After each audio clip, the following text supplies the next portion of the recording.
Le 17 juin 2023, Jennifer et son mari, Joshua, décident de profiter de leur samedi soir pour aller à un concert. Là-bas, ils doivent rejoindre des amis dans un bar à vin. Et quand ils sont installés autour d'une table, un individu qu'ils ne connaissent pas, un parfait étranger, un homme qu'ils viennent à peine de rencontrer. C'est cet homme-là qui est de dos, avec une chemise blanche, qui pointe du doigt Joshua. Et cet homme est perturbé parce qu'il y a des tatouages sur les bras de Joshua. Et ça l'agace. Et il lui fait savoir. Quelques minutes après, cette soirée qui avait très bien commencé se finit en cauchemar. Joshua est retrouvé étendu devant le bar à vin. Il est inconscient. Autour de lui, ses amis, sa femme, tous sont sous le choc, ne comprenant pas comment les choses ont pu arriver. Joshua Davis avait à peine 39 ans. C'est un père de 3 enfants. Et il a perdu la vie à cause d'un homme qui n'aimait pas ses tatouages. Bonjour à tous et bienvenue sur ma chaîne Avec Malice.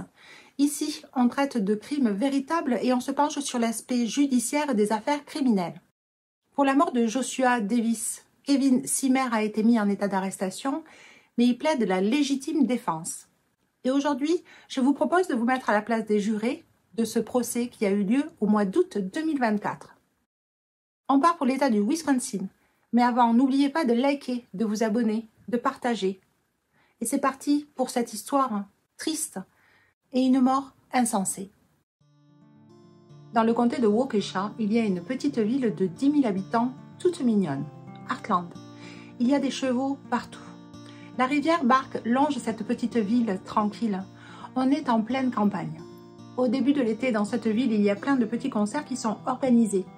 En début de soirée, Jennifer Davis et son mari Joshua retrouvent Brian Richardson pour assister à un concert.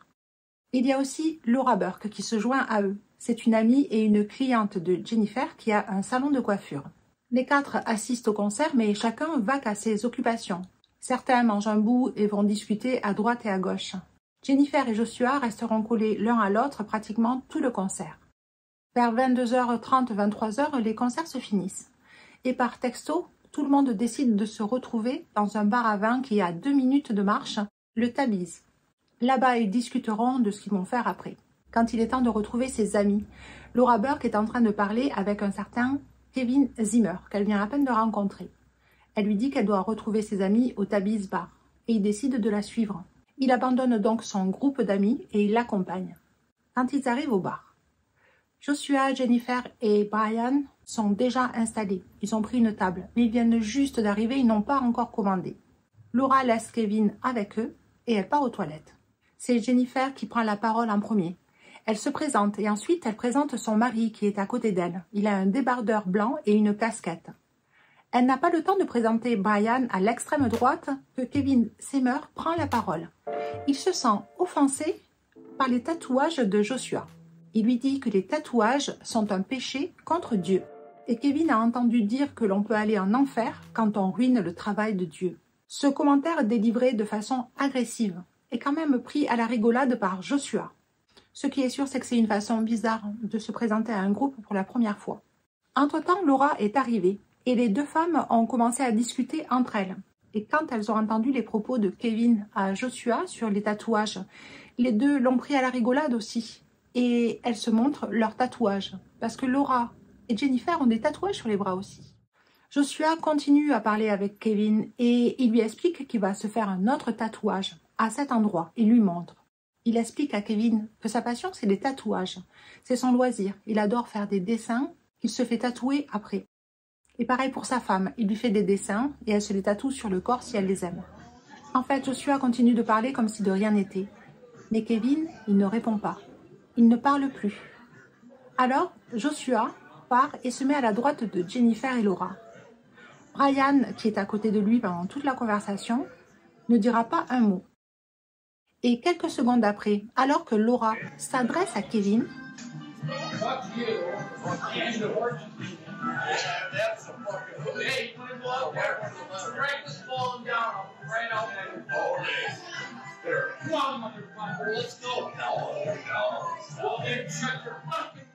il semble s'énerver d'un coup et pointe du doigt Joshua en lui disant « Tu veux aller dehors? Tu veux t'entraîner à tomber ?» À ce moment-là encore, Joshua pense que Kevin s'amuse. Il imite même quelqu'un qui est en train de tomber au sol. Les 3 autres personnes ne savent plus sur quel pied danser. Et ensuite, Kevin revient à sa place. Il s'arrête en chemin près de Laura et il lui dit « C'est un bip, c'est une tête de bip ». Il essaye d'être marrant et « essayer » est le mot le plus important dans cette phrase. Mais alors qu'il continue d'insulter Joshua, Jennifer se rapproche de son mari. Mais Kevin continue. Il dit que son mari est une chochotte, que c'est une Karen.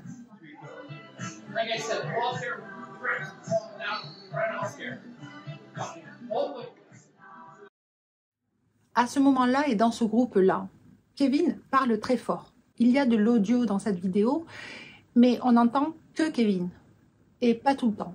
On n'entendra pas, par exemple, Jennifer lui demander à Kevin pourquoi est-ce qu'il parle comme ça à son mari. Elle ne comprend pas. On ne sait pas ce que dit Josh non plus. Mais Kevin continue. Il le menace. Laura s'est poussée du groupe. Joshua a compris qu'il ne rigolait pas. Et il décide de se taire. Il a les mains dans ses poches. Jennifer demande aux 2 gars d'aller dehors pour ne pas envenimer la situation.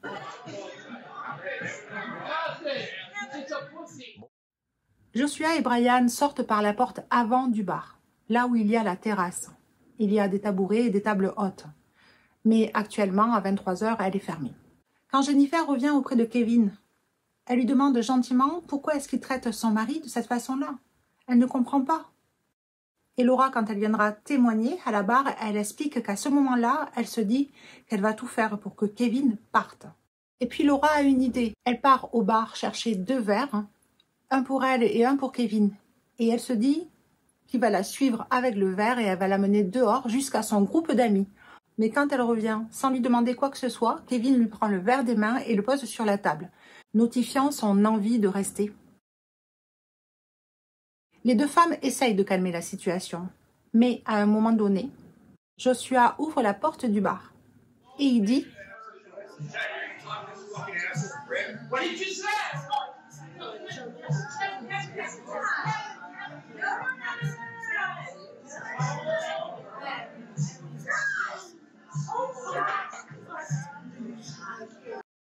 Cette phrase, c'est le déclencheur pour Kevin. Il se précipite vers la porte d'entrée. Laura sur ses talons. Jennifer essayant de l'empêcher de sortir.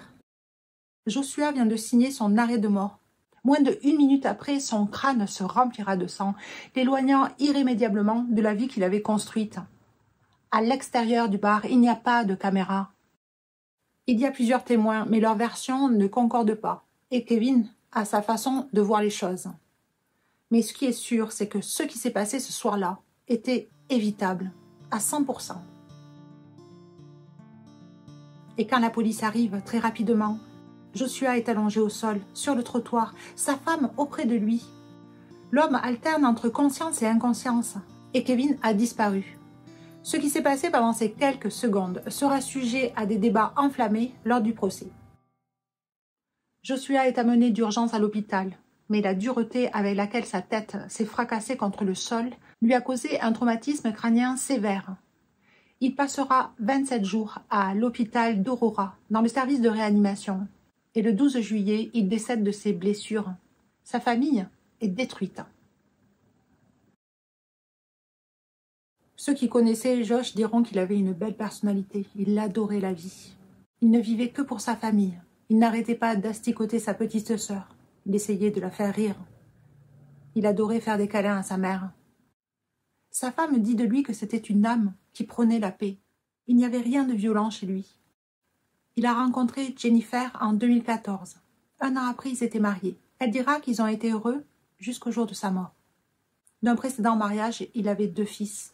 Quant à Jennifer, elle aussi a un fils qu'il a adopté. Il l'élèvera comme le sien. Le soir du 17 juin 2023, le couple voulait passer du bon temps. Ils étaient entourés d'amis, il faisait chaud, ils étaient jeunes et heureux. C'est la dernière photo prise de Josh vivant. L'après-midi du 17 juin, Josh et Brian sont allés faire un golf. Jennifer allait travailler dans son salon de coiffure. Ils ont prévu de se retrouver à Heartland pour voir un concert et prendre un verre. C'est Brian qui est désigné comme le conducteur. Il ne boira pas et il ramènera tout le monde sain et sauf. Quant à Joshua, il boira de la bière toute la soirée. Et on sait qu'il a commencé au golf dans l'après-midi. Mais il est impossible de quantifier le nombre de verres qu'il a bu. Quant à Jennifer, elle dit qu'elle a bu 3 à 4 verres de vin blanc. Elle ne sait plus exactement. Le 18 juin, à 5 heures du matin, les policiers ont trouvé l'identité de la personne avec qui Joshua s'est battu. Et donc, ils se rendent chez Kevin Zimmer. Mais il n'est pas là. Personne ne sait où il est. Et ils ne le trouveront pas de toute la journée. En fait, c'est lui, Kevin, qui va venir au poste en fin d'après-midi, début de soirée. Il explique que quand il est arrivé au Tabby's, il a débuté la conversation avec une femme, une blonde, dans le bar. Il parlait tranquillement de choses légères. Puis, elle lui a présenté les deux gars. Et dès qu'il a vu ces deux hommes, il a compris qu'ils étaient tous les deux intoxiqués, très alcoolisés. Et un des deux avait énormément de tatouages sur les bras. Alors il dit qu'il a fait un commentaire. Écoute, quelqu'un m'a dit que si tu te fais un tatouage sur le corps, tu ruines le travail de Dieu. Et donc, tu commets un péché. Et il lui a répondu, tu dois être un de ces bips de catholiques. Kevin aurait répondu à son tour, non, je suis luthérien. Mais ce que Kevin ajoute lors de son interrogatoire assez souvent, c'est que dès le début, entre lui et Josh, les choses ne passaient pas. Il ne sait pas pourquoi, mais les deux ne s'entendaient pas. Pour lui, il y a quelque chose qui n'allait pas chez ce gars. Ensuite, il dit au détective que les interactions entre le petit groupe étaient joviales, enfin de son côté. C'est sûr qu'il y avait des tensions entre lui et Josh, mais pas du tout agressifs. C'est sûr que le commentaire qu'a fait Josh sur le fait qu'il soit un bip de catholique ne lui a pas fait plaisir. Mais Kevin dit qu'il n'était pas sur la défensive du tout. Et petit à petit, à cause du bruit dans le bar, Kevin n'arrivait pas à entendre ce que Joshua disait. Puis il était loin. Et il se disait qu'il parlait de lui. Et ça l'a tracassé. Il lui a demandé de sortir pour qu'il parle un peu. Mais Joshua lui a dit « Va te faire bip, va te faire bip ». Lui, ce dont il se rappelle, Kevin, c'est qu'il n'a jamais dit de gros mots. Il n'a insulté personne ce soir-là. Mais il rajoute qu'il y avait quelque chose qui n'allait pas chez ce gars-là. Il avait cette impression dès le début. Durant cet interrogatoire, on est le 18 juin. Donc Kevin sait que Joshua est à l'hôpital. Il ne sait pas qu'il a des blessures extrêmement graves. Pour l'instant, on est avec une bagarre qui a blessé quelqu'un. Et donc il continue son histoire. Il dit que pendant la soirée, les deux gars étaient tellement saouls que Jennifer leur a demandé de partir, de sortir, pour qu'ils s'aèrent un peu. Elle a espéré qu'ils dessoulent un peu. Mais d'un coup, Joshua est revenu dans le bar et il a dit quelques injures à mon encontre, très fort, devant tout le monde. Et à ce moment-là, j'ai perdu le contrôle. J'ai crié « Qu'as-tu dit ?» et je l'ai suivi dehors. Les deux femmes n'arrêtaient pas de me dire « Laisse-les tranquilles, ils sont saouls. » Et quand il est sorti, et ça il peut le jurer devant Dieu et sur la tête de sa famille, dehors, les deux gars tenaient deux tabourets métalliques au-dessus de la tête, prêts à lui lancer dessus. Et j'ai dit alors, vous allez me frapper avec un tabouret? Le premier, le barbu, il a essayé de me frapper avec le tabouret qu'il avait dans la main. Mais je ne sais pas ce qui s'est passé, j'ai réussi à le bloquer. Je ne l'ai pas touché. Je ne lui ai rien dit, rien. Et après, c'est l'autre gars, le mari. Il est arrivé et il faisait tournoyer son tabouret dans les airs. Je ne sais pas ce qui s'est passé. Si je me suis accroupie ou autre chose, mais à un moment donné, j'ai mis la main devant moi. Je l'ai juste poussé et il est tombé par terre. Ensuite, je suis partie. Et Kevin se rappelle très bien, il avait la main ouverte quand il a poussé le tabouret que lui lançait Josh. Et c'est ça qui a fait tomber Josh. À la fin de l'interrogatoire, il dira qu'il ne se rappelle plus si le barbu avait un tabouret dans les mains ou pas. Mais sinon, à part ça, il gardera toujours cette version. Pour lui, c'est un acte de légitime défense. Il se faisait agresser et en plus, il n'a jamais donné de coup de poing. Est-ce qu'il a poussé violemment le tabouret? Oui, on peut le dire, mais sinon, il n'a fait que se défendre. I do not recall hitting him in the face whatsoever. I recall not hitting, but pushing the stool, period. À l'extérieur du bar, il n'y a pas de caméra de vidéosurveillance, mais à côté, il y a une pharmacie qui a une caméra de surveillance, mais à l'intérieur, qui filme normalement les clients. Mais on peut voir la rue. Les experts en technique numérique ont essayé d'augmenter la qualité de cet enregistrement. pour qu'on puisse y voir quelque chose. On peut apercevoir à droite de la vidéo, derrière la vitrine, une silhouette identifiée comme étant celle de Josh. Elle semble marcher à reculons, vers la gauche. Donc, il s'éloigne du bar en passant devant la pharmacie. Son torse est visible à travers la porte de la pharmacie. Une deuxième silhouette, définie comme étant celle de Kevin, le suit de près. Là apparaît Josh, puis maintenant Kevin. Un coup semble être porté sur le côté droit de Josh. Là, on peut voir qu'il s'affale au sol complètement. Kevin semble rester quelques instants au-dessus de son corps, puis il repart et on peut le revoir passer à travers la vitrine. En y regardant de plus près, les policiers se disent que quand Kevin est resté 1 ou 2 secondes de plus au-dessus du corps de Josh, il lui a mis un coup de poing. Un énorme coup de poing. Ce coup de poing a écrasé la tête de Josh contre le bitume. Et c'est ça qui a causé son traumatisme crânien. Parce que Josh a 2 fractures sur le crâne. 2. Et quand il est arrivé à l'hôpital, il avait une pression intracrânienne due au saignement qu'il avait dans sa boîte crânienne. Et donc pour les policiers, c'est simple. La première fracture, c'est le coup de poing violent qu'a donné Kevin sur la tête de Josh. Et le deuxième, c'est le bitume, le sol. La tête ne peut pas aller plus loin. Et pour le détective Paula Hoffa, quand elle présente son dossier au procureur, ce n'est pas un cas de légitime défense. Kevin a poursuivi Josh, ensuite il a attaqué, tout ça parce qu'il n'aimait pas les tatouages qu'il avait sur les bras. Kevin Zimmer, 64 ans, est mis en état d'arrestation pour voie de fait causant des lésions corporelles graves, mais à partir du 12 juillet, ce chef d'accusation change. Joshua vient de décéder.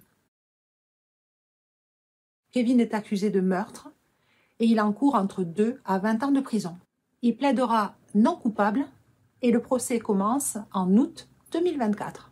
Kevin Zimmer sera représenté par un certain John Shiro, qui est un très très bon avocat, qui n'excuse en rien Kevin pour son comportement agressif ce soir-là. My client was weirdly angry about this tattoo that Mr. Davies had.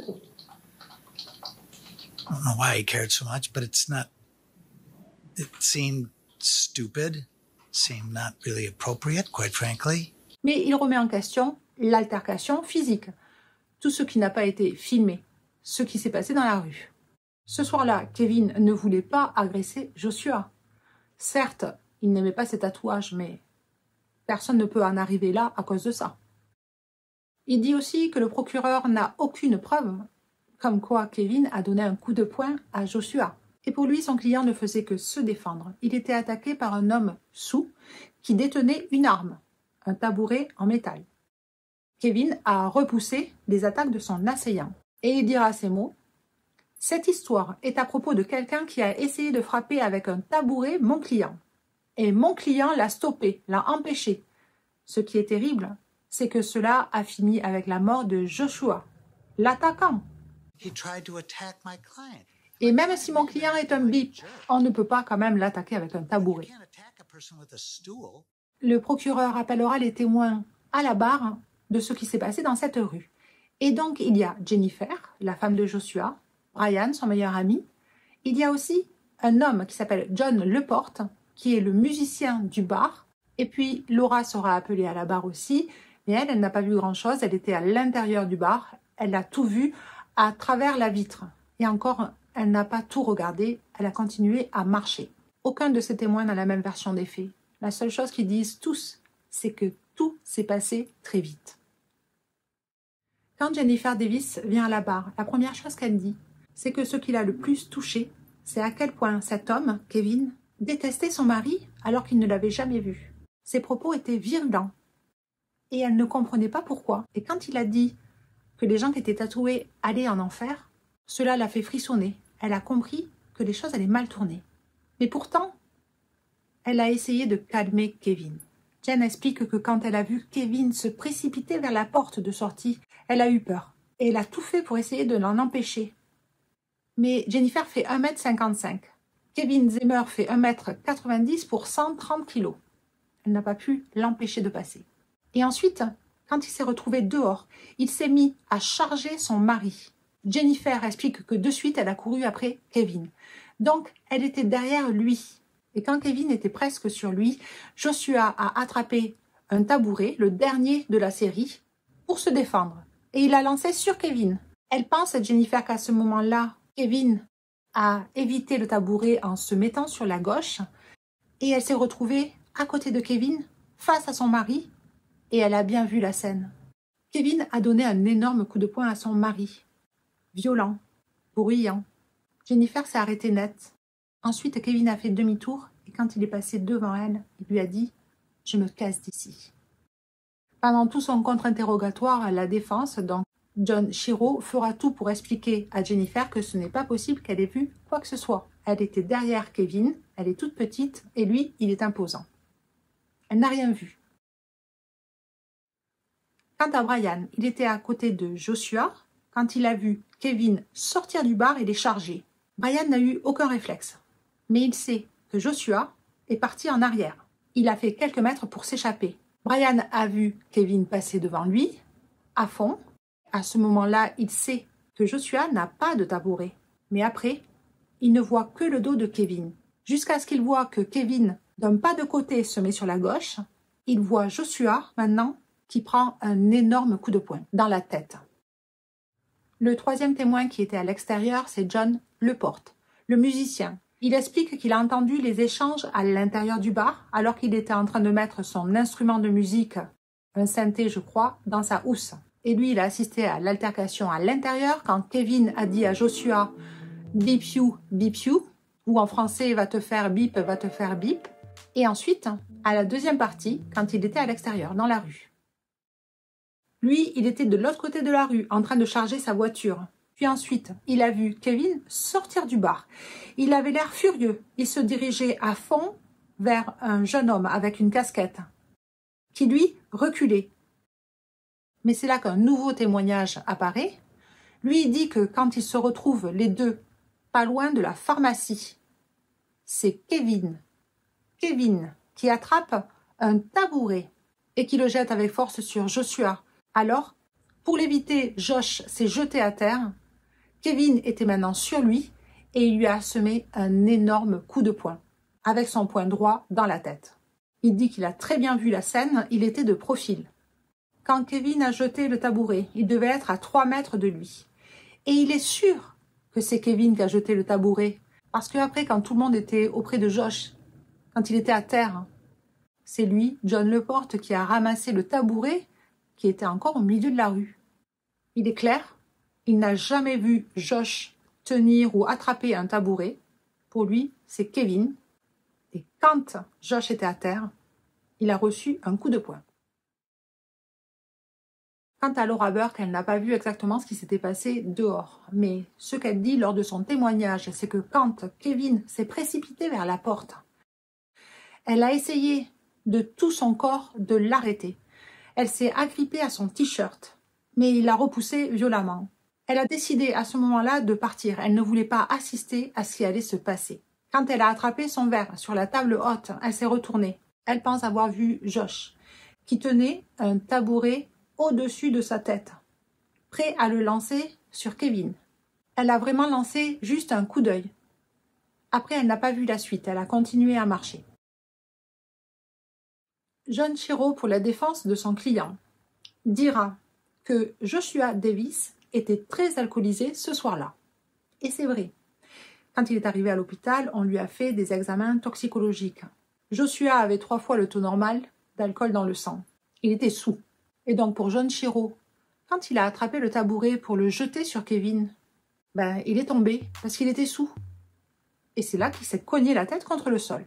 Un expert sera appelé pour expliquer qu'un taux d'alcoolémie élevé peut impacter le jugement, l'équilibre et la mémoire. Chose que normalement on sait tous. Donc pour John Shiro, tout amène vers la conclusion de l'accident provoqué par un état d'ébriété de Joshua Davis. C'est tout.